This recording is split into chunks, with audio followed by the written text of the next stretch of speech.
Kausapin ko na!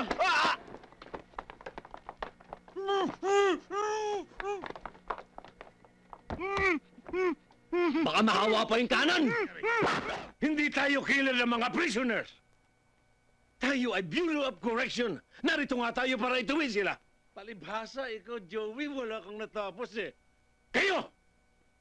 Kamag-anak Incorporated! Sir, nakatapos man noon ng kolehiyo. Ay, naku, huwag mo sabihin sa akin yan. Alam ko kung saan galing ang diploma mo. Binili mo sa Quiapo. Sige, magsalisa kayo. Magsalisa kayo!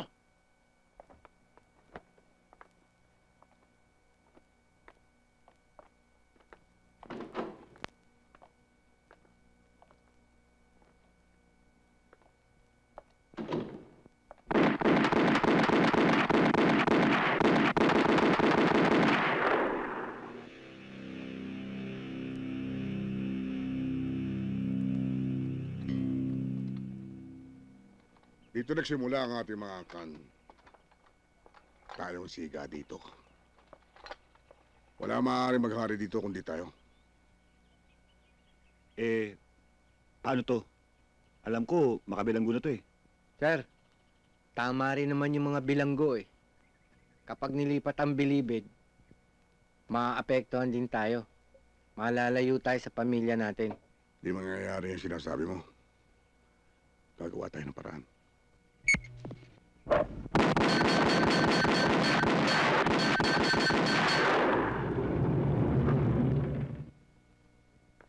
Ano bang problema mo, ha? I'm sorry for what happened, okay? I promise I won't do it again. I promise I won't do it again. Talagang you won't do it again. Kasi I won't let you. Really? You know I missed you. Talaga? Kasi alam mo ikaw, hindi kita na-miss. Yaya, oh. You know, I even went to your school, but you were not even there. Ano ngayon? Yeah. Hoy! Ganda yan. Ano pinaggagawa nyo rito? Ha? Alis na po. Balik!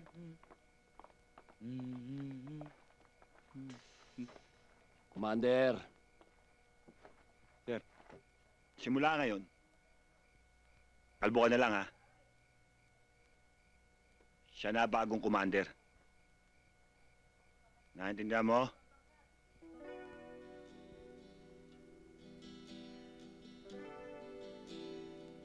Ibang klase tong si Angel.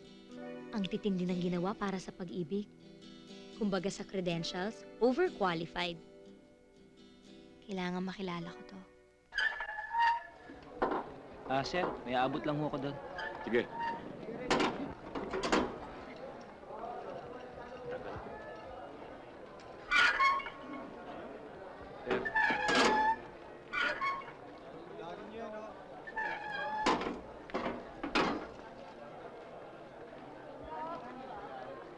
Tagal, grabe. 48 years. Kung hindi ka lang talaga gwapo. Ano ba? Ano bang gagawin ko?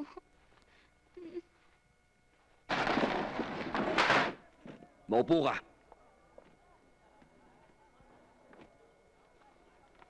Pwede naman palang pumasok yung mga dumadalaw dito kung gusto ninyo eh. Hoy, alam mo, hindi ako kay Direktor dumaan ngayon. Pumila ako sa gate. Hay nako, ang haba-haba ng pila, ang init-init, ang dami-daming tao. Ang hirap pala. Alam ko. Taga rito ako, hindi ako... Okay. Uy, kanina pa ako nandito. Yung mga kasamahan mo nga, marami na silang nakwento sa akin tungkol sa'yo eh. Wala ka palang gang dito? Sabi nila sa akin kapag meron daw mga dapat pagdesisyonan, ikaw daw yung pinapatawag ng mga boss para magbigay ng fair judgment. Nire-respeto ka raw ng mga gang dito kasi... Anong kasi? Natatakot sila sa akin? Hindi. Kasi honest ka daw. 10 years ka pala sa maximum. Sabi nila kaya ka daw nilipat dito sa medium para ayusin yung gulo dito gaya ng ginawa mo doon. Nagbasa rin ako tungkol sa'yo. Grabe pala yung nangyari sa'yo tsaka sa girlfriend mo. Kawawa naman siya. Patay. Ano ba talaga yung nangyari? Ano ba pakialam mo sa buhay ko? Ha? Basilo ka ba? Ano akala mo rito sa Bilibid? Manila Zoo? Hindi. Tinan-tinan nyo kami? Pinag-aaralan? Eh kung ikaw kaya pag-aralan namin ngayon, gusto mong umpisahan na namin? Ha?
Ano yun? Putok yun ah! Kakatira sa tabi baba!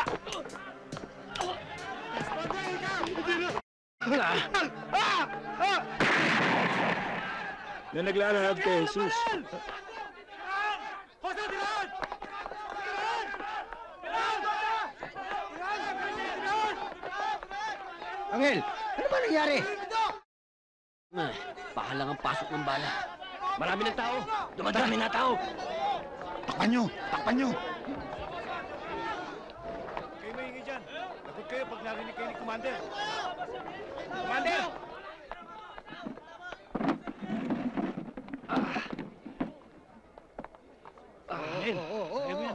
Bigyan niyo ng hangin, lumuwag kayo. Okay lang ako, okay lang ako. Pasasabihan ko na si Direktor, padala ka na sa ospital. Huwag delikado. Masisira lahat ang inumpisahan natin dito. Tama si Angel. Hindi dapat umugong na na-ospital siya. Lalong-lalo lang nakatira. E di lalong nagadibdib ang mga baliw dito. Ang kailangan ko lang gamit. Tsaka anti-tetano. Nagawa mo na ba ito, Angel? Madalas kong ginagawa sa babato sa mga tao ko nga lang, di sa sarili ko. Wala namang tinamang ugat eh. Umaselang parte ng laman. Nasa balat lang eh. Mabuti na lang talaga, Paltik. Kaya balagbag. Sigurado ko, Anghel, pagputok, nakapatagilid ka. Kaya ayun, medyo nailaga mo ang bala. Yan ang dapat na umugong. Wala nang medyo-medyo. Nailaga ng bala. At yan, hindi man ka panipaniwala, pero yan ang kailangan makarating sa ating mga tao. Tama! Tama si Gato Ring! Nasaan ba alalay mo, Anghel? Andon, sa Bible study. Nahatak pa nga si Bong eh. Hayaan nyo na. Doon siya nakako nakatahimikan eh. O ano, nagkakaintindihan tayo. Pero ang pinagtataka ko, paano na ipasok ang perwisyo yan? Hindi ko alam kung saan nanggaling na yan. Ano, pakuha tayo ng alak? Kukuha ko. Bawal sa atin ang magbintang. Pero dahil isang kaso mo, napakahirap maniwala na wala kang kinalaman. Ako na nga namatayan. Ako pang pinagbibintangan ninyo. Kumakalas na ako sa pagkakaisa ng pangkat na ito. Sandali lang, Commander. Yan ang gusto mangyari. 10 taong tahimik itong bilibid, ha? Sa tagal ko rito, walang naperwisyo. Ibig sabihin, sa dalaw galing. Sagrado dalaw dito. Pag ang asawa natin, napag hinala ang nagdadala ng buong pagkababae, buong pagkatao, binubulat lang. Kaya pati mga dalaw nasama na sa gulo. Hindi ako natatakot sa inyo! Lalong-lalo ka na, Angel. Hindi akong bahala. Commander, dahan-dahan ka ng pananalita, ha? Patawarin ng Panginoon ang taong ito. Hindi niya alam ang kanyang ginagawa. Amen, brother. Amen. Ba't kayo gumalaw na walang timbre? Malaking gulo yan! Sir, hindi naman po kasalanan ni Angel eh. Eto na, walang anesthesia. Pero nakakuha ko ng anti-tetano. Patatarimahin ko muna yung mga tao. Para magapan yung ugong. Huwag mo nga hawakan yan. Dumi ng kamay mo. Kung makapagsalita ka, akala mo may alam ka. Oo, senior medic ako sa walk training namin. Ganun ba? O sige, ikaw tumira nito. Ha? Sandali. Ano ba ginagawa niyo dito? Ihanda mo yung gasa mo dahil pag hinugot mo yung bala dyan, bubulwak ang dugo dyan. Arriba! Bro! Oh, walang bala dito. Wala na to. Mamaya, ilabas niyo ang mga bosyo. May meeting, ha? Yes, sir. Dagdagan mo ng gasa para tumigil ang dugo, idiin mo. Angel, sinabi ng alam ko yung ginagawa ko Aray eh. ko! Ano ba? Galaw ka kasi ng galaw. Idiin mo pero wag mo naman biglain. Dahan-dahan lang. Bakit? Dahan-dahan naman ah. Hindi naman mangyayari to kung di ka biglang tumakbo eh. Hindi mangyayari to kung hindi mo ako tinakot. Anong tinakot? Ayan, sumisigaw ka. Ano ba talaga kailangan mo sa akin? Hindi ko alam. Hindi ko alam kung anong kailangan ko sa'yo. Ano? Ayan, tingnan mo, sumisigaw ka na naman. May gana nga lang. Aray ko! Ha? Bakit ba? Tinan mo. Tinan mo! Yung daliri mo, nakapasok sa sugat ko!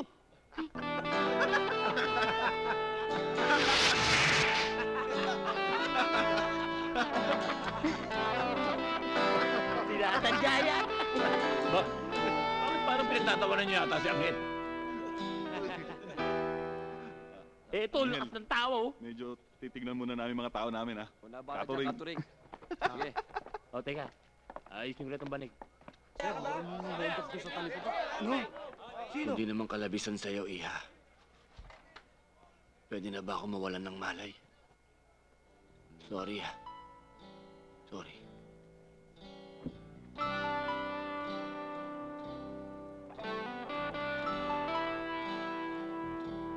Iha. Uy. Ano ba?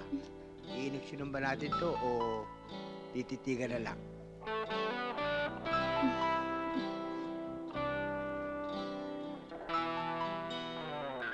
Kosa, ba't ka naman nagnakaw? Commander, gutom na po ako eh. Nagugutom? Sigurado ang pagkain?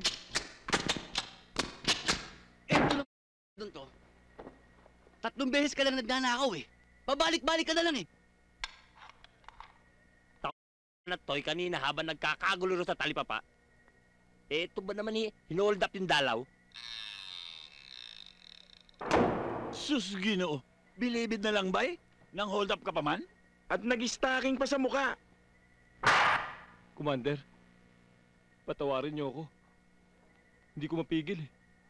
Sakit ko na to. Alin bang kamay ang ginamit mo sa pagnanakaw? Kaliwa ho. Patingin nga nung kamay na sabi mong ginamit mo. Ibig mo na!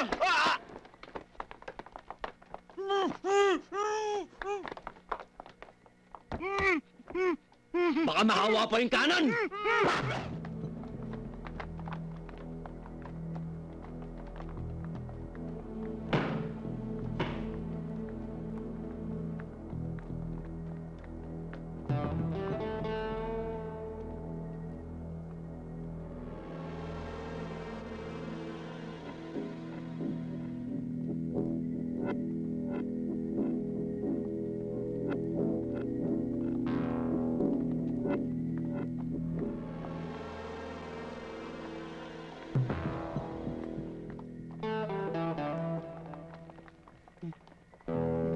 O, Kosa, kung ano man ang kailangan mo, ipaalam mo lang sa nagdadala ron.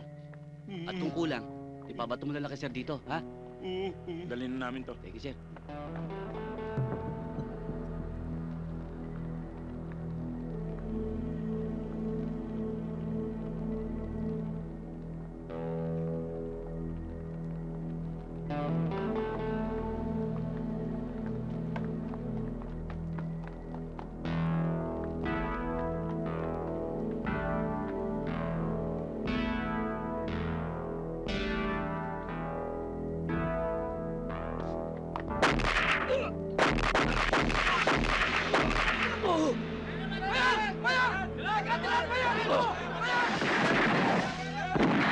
Ano yan?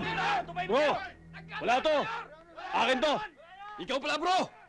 Ayusin mo na yan. Baka abutan pa tayo ng karelyebo ko. Ayusin nyo na yan. Yes, sir. Oh, ano ngayon? Oh, teka. Relax lang. Wala kayong karapatang gawin sa kakosa namin yan. Ni Kurot, hindi nyo pwedeng gawin yan. Pasensya na, Commander. Nabigla lang ako. Tandaan nyo. At alam nyo, responde ito ng pangkat para sa katahimikan. Dalian nyo mga kosa natin. Baligo kayo para bumaba ang tama nyo. Angel.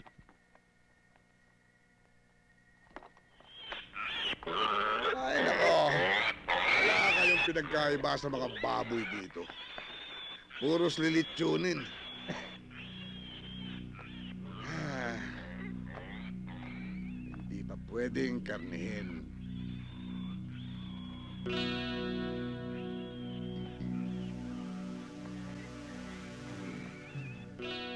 Pero darating din ang araw. Kung anong ginawa niya sa bata, gagawin ko sa inyo.